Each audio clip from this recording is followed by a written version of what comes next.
Engineers, right? Catch them early, as they say. So it's a fantastic project to be involved in. It really is. It's better than even I expected.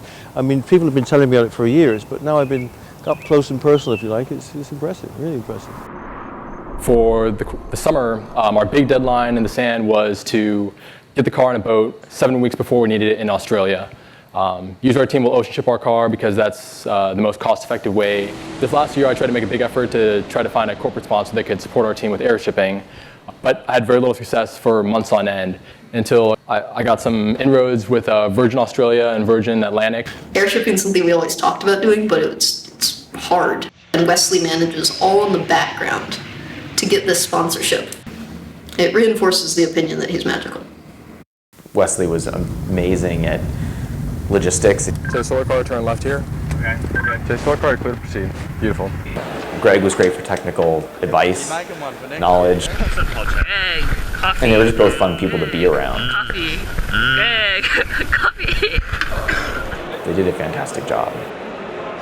So with our team, we definitely have a lot of very passionate, strong personalities. Because the thing is, every time water drips out, we're wasting water. But fortunately, this year we had a very strongly knit group of students that were out in Australia.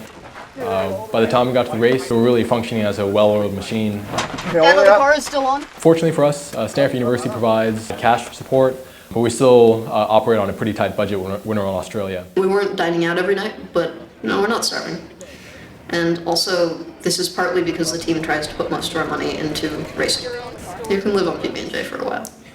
The one large expense that our team members have to personally cover is the flight ticket to Australia. And for many members of the team, that's a barrier that prevents folks from being able to go to Australia to experience racing in the outback.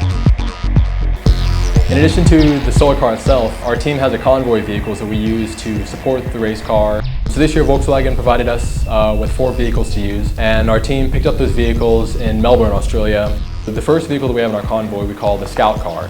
For one, the Scout vehicle is responsible for collecting live weather data just ahead of our team and reporting that back to the rest of the convoy. They'll also report if there's any kind of new road hazards we wouldn't expect.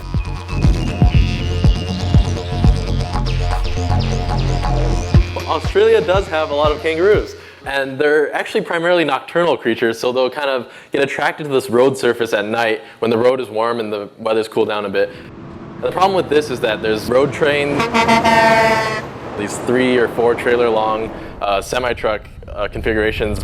What they have adopted is, they'll call them roo guards, where it's just a steel grate in front of the truck. They won't stop because they can't stop, and they'll just run these kangaroos down. And it happens, there's roadkill on the road, and we have to navigate that the next day.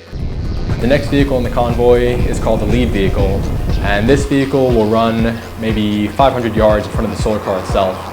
And then just behind the solar car is the chase vehicle.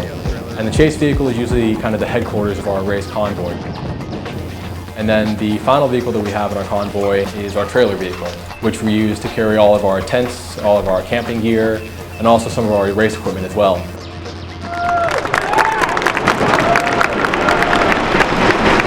All the teams today got a chance to race their cars around the Hidden Valley racetrack, and the team's racing time on the racetrack is what the officials use to determine the grid order for this year's race. Well, it's a little bit nerve-wracking to be the one doing the hot lap, just because the whole team's kind of counting on you. Everyone's worked really hard to get us here.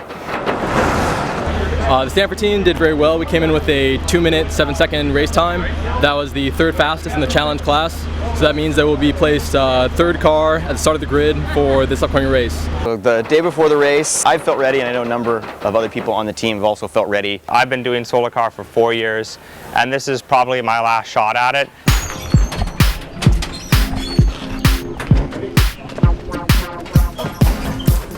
So today is race day. It's a little surreal to be here. We're all obviously very pumped up, a lot of adrenaline flowing. None of us have slept all night, waking every hour in anticipation of the day. We're just really excited. It's going to be a great race and a wonderful way to see Australia. We hope to win. I'm excited, our team's excited. Feeling good, got a good night of sleep, and we're ready for a long race. You kind of start to reflect a little bit on 18 months of everything. I mean, the the sleepless nights, the joy of something working, the bickering about what is the best design, what's not the best design, just the agony and the ecstasy of it all. So my parents have decided to come to be the, as they call it, drive the chuck wagon for the team. Like my wife says, we're chief cooks and bottle washers. We're making sure that the team stays full. We're the cookies. They'll be making our food and just handling the food logistics for the whole trip. The nice thing about that is it means the team doesn't have to worry about food. They can take a big chunk of work off of the team and leave us to sleep and make sure the car goes really fast. Really excited. It's been a long process, and here we are. The door was, at Thanksgiving 2 years ago, was a piece of cardboard, and he was, designing it. So it's just fun to see it go from the idea to this. The other guy that came was named David Olson. He was a fantastic asset to have because he knew outback weather really well. I believe that at the present time we're looking at some bad weather towards the last day, what we hope to be the last day of the race. If we can get there and fast enough, we should be able to avoid the worst of it. And then if we don't go fast enough, we could run into some bad weather near Adelaide. With a solar panel, you can see your power drop to near zero with a cloud in front of the sun. And we think that if there's enough sun, that we should be able to have enough energy in our batteries to make it down to Adelaide. But it's really kind of a scary game to play when you don't know if you're going to make it to the very end.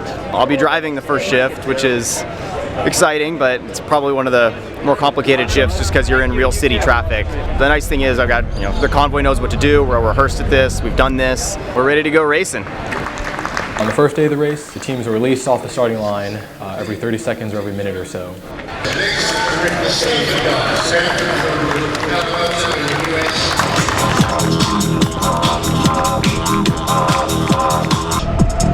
Getting out of Darwin was quite an adventure, and there were a lot of teams. It was just very dense traffic, a lot of passing, very chaotic.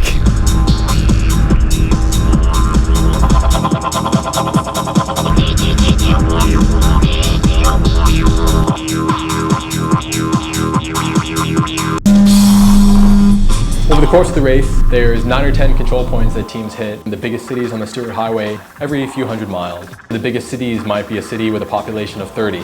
As the teams come in, their racing clock will stop for a period of 30 minutes, so teams can buy food and water for the next day of racing, refuel their escort vehicles. So this control point will do a little bit of work on the car that's a little bit superficial, so things like checking for bugs on the array, making sure the tire pressure is okay. Basically, the thing is that you want to evaporatively cool the array, and as they heat up, then we start spraying it. We use deionized water or demineralized water because it means that we're not leaving residue on the array. Yeah, getting a little more power than expected. Nuon, which is a team from the Netherlands, their car Nuna 7 has concentrators in it. So these are magnifying devices, and that gets them a lot of extra power. It's legal. You do get a lot more sunlight onto every cell. Nuna and Twente are in front of us. We passed Michigan a short while ago. Michigan. Yeah. Michigan's way back. They just pulled in. Yeah. So we have pretty good sun coverage right now. There's a bit of clouds, but based on our weather data, the clouds should clear up pretty soon, and hopefully we'll have clear blue skies between here and the next control point.